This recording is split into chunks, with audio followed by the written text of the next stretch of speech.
नमस्कार दोस्तों। 14 मई से 20 मई 2023 तक विश्व रेटिनोब्लास्टोमा जागरूकता सप्ताह का आयोजन किया जा रहा है। रेटिनोब्लास्टोमा बाल्यकाल का नेत्र कैंसर, जिसके बारे में सबको जानना चाहिए।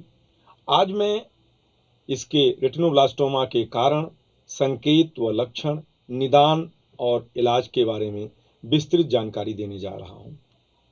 रेटिनोब्लास्टोमा बच्चों की आंखों के अंदर होने वाला सर्वाधिक आम कैंसर है। ये आंख की दृष्टि पटल यानी रेटिना की प्रकाश संवेदी कोशिकाओं, जिसे हम फोटोरिसेप्टर कहते हैं, उससे उत्पन्न होता है। यह अधिकांशतः 5 वर्ष से कम उम्र के बच्चों में पाया जाता है। रोग के पहचान की औसत उम्र 18 माह है। एक आंख के ट्यूमर, जिसे हम यूनिलेटरल रेटिनोब्लास्टोमा कहते हैं, उसकी पहचान 2 वर्ष की उम्र में तथा दोनों आंखों के ट्यूमर बाइलेटरल रेटिनोब्लास्टोमा की पहचान 1 वर्ष से पहले हो जाता है। सही समय पर इलाज न करने पर रेटिनोब्लास्टोमा जानलेवा हो जाता है। बच्चों में होने वाले सभी कैंसर का 3% रेटिनोब्लास्टोमा होता है। प्रत्येक 18,000 जीवित जन्म लेने वाले बच्चों में से एक बच्चे में रेटिनोब्लास्टोमा की संभावना होती है। 25 से 35% रोगियों में ट्यूमर दोनों आंखों को प्रभावित करता है। आज दुनिया भर में प्रतिवर्ष लगभग 7,000 नए रेटिनोब्लास्टोमा के रोगी बढ़ रहे हैं, जिसमें सर्वाधिक हमारे भारतवर्ष में है। भारत में हर साल 1,500 2,000 से अधिक बच्चे इस बीमारी से प्रभावित होते हैं, क्योंकि पिछले कुछ वर्षों में संख्या में धीरे धीरे वृद्धि हुई है। देर से निदान के साथ साथ बीमारी के बारे में गलत धारणाएं भारत में अधिक मामलों के सामने आने का सबसे बड़ा कारण है, जो जीवित रहने की संभावना को भी कम करता है। अन्यथा ये रेटिनोब्लास्टोमा पूरी तरह से इलाज योग्य कैंसर है, अगर इसका इलाज समय से पहले पता चल जाए और सही समय से इलाज शुरू कर दिया जाए तो। क्यों होता है रेटिनोब्लास्टोमा? रेटिनोब्लास्टोमा एक आनुवंशिक यानी जेनेटिक नेत्र विकार है, जिसमें दृष्टिपटल रेटिना की कोशिका विभाजन के नियंत्रण हेतु जिम्मेदार गुणसूत्र क्रोमोसोम नंबर 13 में कुछ ताजा विकृति, जिसे हम म्यूटेशन कहते हैं, वो हो जाता है। म्यूटेशन के कारण गुणसूत्र का एक भाग अनुपस्थित हो जाता है या कार्य करना बंद कर देता है। उपर्युक्त विकृति 1/4 मामले में अगली पीढ़ी में स्थानांतरित होता है। गुणसूत्र 13 की विकृति के फलस्वरूप पर्दे की तंत्रिकी कोशिकाओं का विभाजन अनावश्यक अनियंत्रित रूप से होने लगता है, जिससे रेटिना में ट्यूमर बनने लगता है। उपर्युक्त गुणसूत्र की विकृति के बहुत सारे कारण हैं। प्रमुख है विकिरण यानी रेडिएशन, पॉल्यूशन। लगभग 40% मामलों में ये कैंसर आनुवंशिक होता है। आनुवंशिक कैंसर विशेष रूप से बहुत छोटे बच्चे में होता है, जो 1 वर्ष से या उससे कम उम्र के होते हैं, या दोनों आंखों का रेटिनोब्लास्टोमा जिनमें हो, उनमें आनुवंशिक नेत्र कैंसर की संभावना है। 10 से 20% बच्चों में रेटिनोब्लास्टोमा पारिवारिक होता है। ये कैंसर हर जात के बच्चों में हो सकता है। अपर्याप्त स्वास्थ्य सुविधाओं के कारण वंचित समुदाय के बच्चों में इसके परिणाम ज्यादा गंभीर होते हैं। रेटिनोब्लास्टोमा की पहचान के लक्षण क्या है, ये जानना जरूरी है। रेटिनोब्लास्टोमा के अनेक लक्षण हैं, जो रोग की अवस्था पर निर्भर करता है। लगभग 56% बच्चों में आंखों के काली पुतली के पीछे एक सफेद या पीली चमक दिखाई देती है, जिसे हम ल्यूकोकोरिया या कैट्स आई रिफ्लेक्स भी कहते हैं। ये लक्षण कुछ और नेत्र विकार में भी पाया जाता है, जैसे जन्मजात मोतियाबिंद में। लगभग 20% रोगियों में आंखों का तिरछापन या भेंगापन भी रेटिनोब्लास्टोमा का प्रारंभिक लक्षण हो सकता है।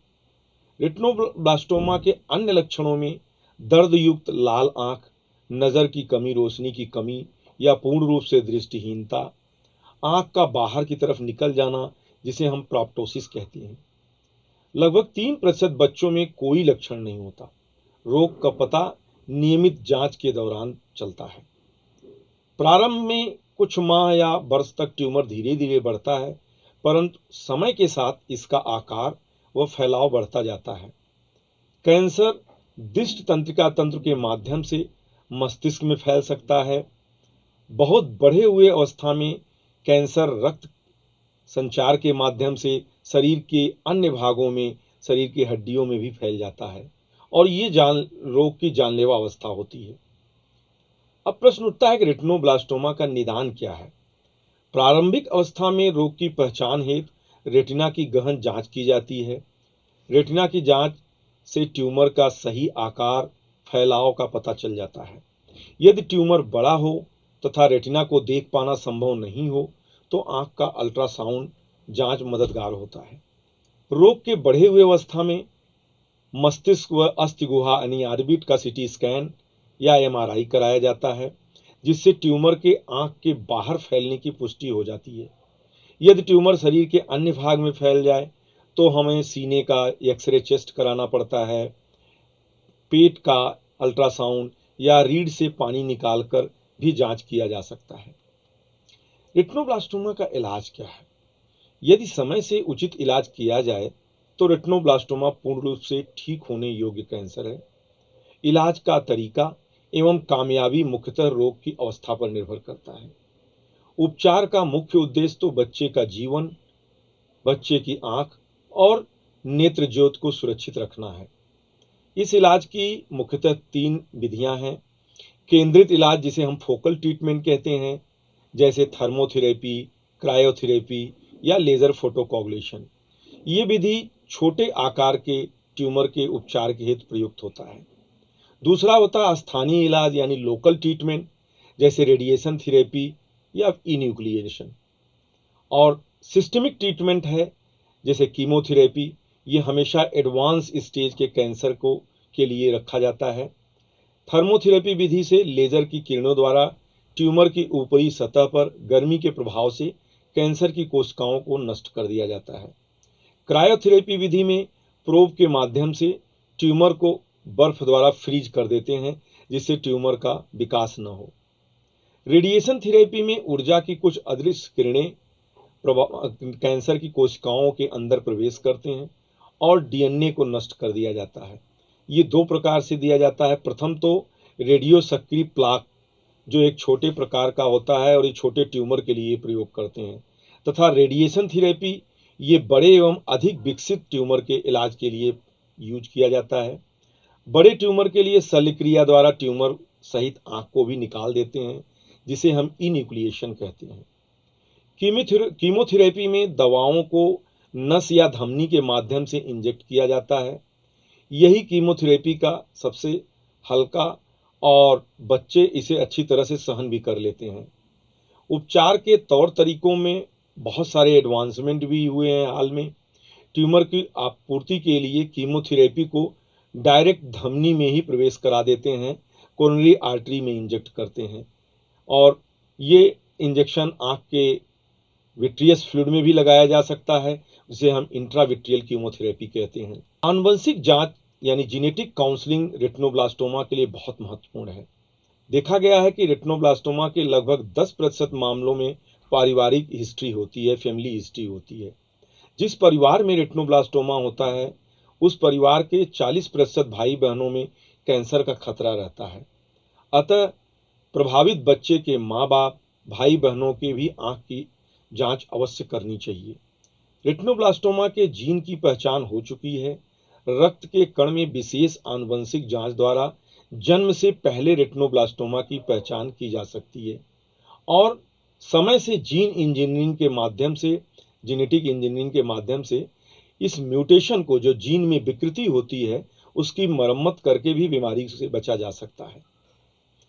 सावधानियों के लिए रेटिनोब्लास्टोमा को रोकना संभव तो नहीं है, लेकिन अगर समय से पहले बीमारी को पकड़ लिया जाए जांच में और लक्षण के आधार पर और उचित इलाज किया जाए तो बच्चे को बचाया जा सकता है। रेटिनोब्लास्टोमा का रोकना संभव नहीं है, लेकिन जिन बच्चों के परिवार में इस बीमारी का इतिहास रहा है उन्हें जन्म से ही आंखों की नियमित जांच करवानी चाहिए। इस तरह बीमारी का जल्दी पता लगाया जा सकता है और बच्चे के बचने की संभावना बढ़ जाती है।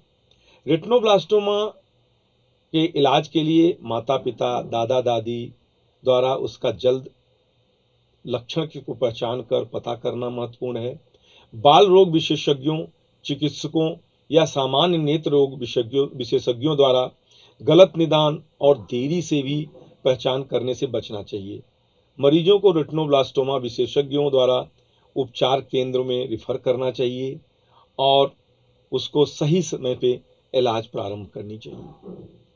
आवश्यक सुझाव के रूप में मैं बस यही कहूँगा कि समय से नेत्र कैंसर विशेषज्ञ से आंख की गहन जांच करानी चाहिए। बच्चे के माता पिता, सगे भाई बहन की भी आंखों की जांच छानबीन होनी चाहिए। उपचार के बाद दोबारा नियमित फॉलोअप जांच महत्वपूर्ण है। इलाज के उपरांत बच्चा सामान्य जीवन यापन कर सकता है।